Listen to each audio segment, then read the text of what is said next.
This time we're heading over to the Hyperion Theatre, or the ABC TV Theatre, or even the Superstar Theatre, whichever name you may know it as, to take a look at the 4 different shows that have existed throughout the theatre's lifetime. My name is Sam and welcome back to Expedition Studios. Originally, before the park opened, the first show to be located in the 1,000-seat theatre was referred to as Disney's Television Theatre, but gained its name Superstar Television before the park officially opened in 1989. This 30-minute interactive show took guests for a programming day at the fictional TV station. Featuring adults and children chosen from the audience during the pre-show, they would go on to act in front of blue screens or physical sets, and using the chroma key effect be transported into some well-known television series.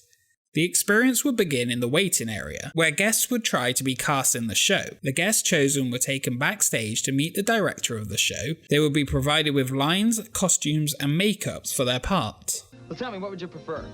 An appearance on The Tonight Show, or a guest spot with Howard Cosell? I'm a jock.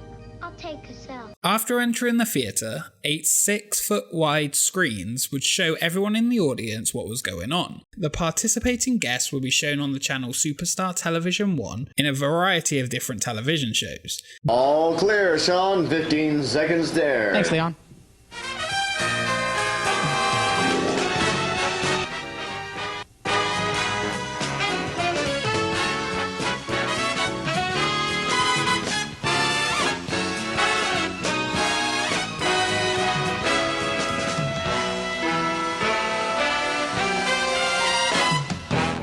Now, Sony proudly presents...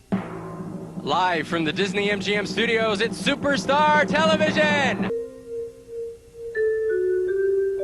This is Superstar Television, Channel 1. The first scene featured was an episode of Today. The chosen audience member would be given a newscast featuring the opening of Disneyland. One of the most fondly remembered was the I Love Lucy episode, Job Switching, which featured the famous chocolate candy conveyor belt scene with the audience playing Ethel. The show would move forward through the decades from the 1955 Disneyland newscast to the 1960s and the addition of colour in television. 1960s, everyone was watching, and becoming a television star was the dream of millions. And for the first time, we could watch our favorite shows in colour. All right, let's go ahead and rejoin our schedule now for a little daytime drama.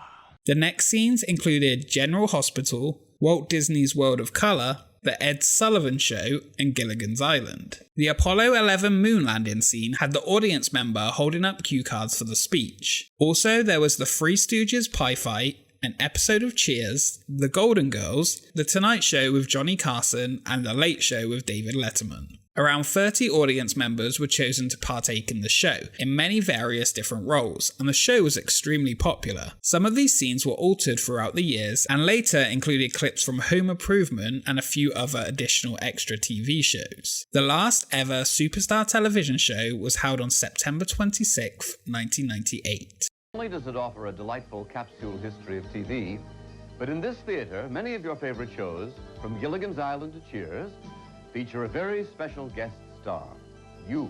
The show was a fun, entertaining experience that gave you an insight into live television making. The next show, though, to feature in the same theatre would be completely different.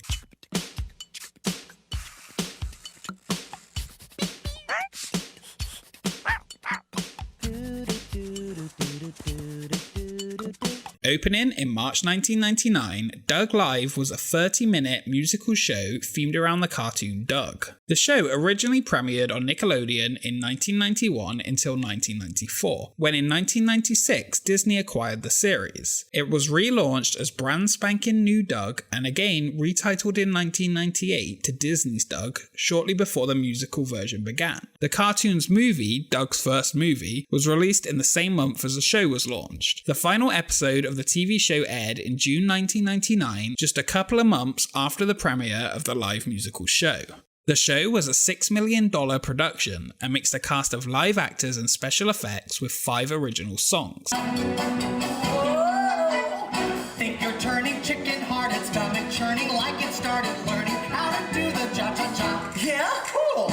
The backdrop of the set used projections to set the scene. Jim Jenkins, the creator of the TV show, said for the musical they combined their favourite things that had happened in the Doug series, and his crush on Patty became the centre of the story. Jim Jenkins also featured as an interview in the pre-show for the musical. Throughout the show, Doug tries to impress Patty and take her to a concert. Guests from the audience could also be chosen, one child and then 4 adults who played the beats and were part of the show. Doug and Patty were also available in the park at times as a character meet and greet.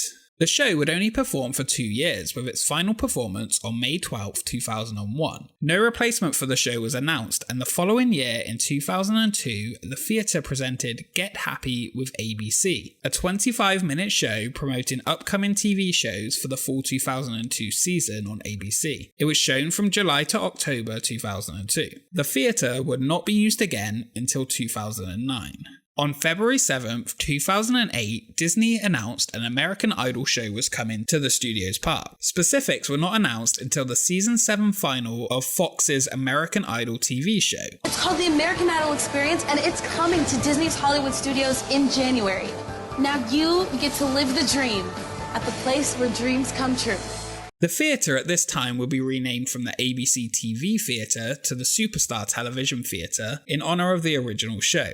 It would receive a drastic makeover inside with the installation of over 76 miles of cable, 113 video screens, and 105 audio speakers throughout. The show would continue to involve guest interaction as the main feature of the show. This time though, they will be singing for votes. The attraction officially opened on Valentine's Day 2009 after weeks of cast member and guest previews. A press event featuring all 7 winners of the American Idol TV show, celebrities, and host Ryan Seacrest attended the media event for the attraction, and a daytime parade was given for guests in the park featuring these celebrities. Each morning, the audition centre located at the back of the theatre would allow guests in the park to take part in several rounds of auditions. If you were successful, you would be scheduled on one of the shows throughout the day. Singers could pick from one of 150 songs from multiple genres, and during the holidays, 8 additional festive songs were added. The experience could take up a good part of your day if you decided to audition, and if you got through the first a cappella round, you moved on to the auditioning in front of the show's producer. If you were then successful and chosen for the live show, you returned 1 hour before your showtime to rehearse and get guidance from the Disney professionals. The time spent in the park before the show kind of made you feel like a celebrity in the American Idol show. Some people would even ask for autographs and pictures with you as you walked around with your Vote For Me badge. Fast passes in hand, of course. When you returned for your performance and hair and makeup, if you were the winner of that show, you would be invited back to perform again in the grand final at the last show of the day, with the 4 other winners from the previous 5 shows during the day. If you ended up winning in the final show, you were given the dream ticket that allowed them to bypass the line at a regional American Idol audition for the television show, essentially an American Idol fast pass. If the contestant was not eligible for the dream ticket, they could pass it on to another person or save it until they reached the age limit. The audience inside the theatre voted for their favourites on the keypads located on the armrest of the chairs, old Communicore style. The experience really was an immersive and thrilling achievement for contestants. Multiple winners of the dream ticket actually went on to be in the finals of the TV show. Disney announced it would close the attraction sometime during January 2015, but actually moved its closing date forward, and it officially closed on August 30th, 2014. For the first time in the theatre's existence, the main show would no longer include audience interactions on stage, unless you count the whole audience singing along to the Frozen SingAlong DVD audience interaction. For the first time in forever, a Frozen sing-along celebration originally was shown at the Premiere Theatre on the streets of America during the 2014 Frozen Summer Fun event. At this time, both the Frozen show and the American Idol experience was shown in the park at the same time. We will get to that theatre though in a later episode. The show moved into the now again renamed Hyperion Theatre in June 2015 and included some new effects from the previous version. The host would tell a comedic version of the Frozen story and introduce each song for the audience to sing with the words on screen. Characters from the movie would also appear and interact with the hosts, ending with snow falling over the audience while everyone sang that favourite song.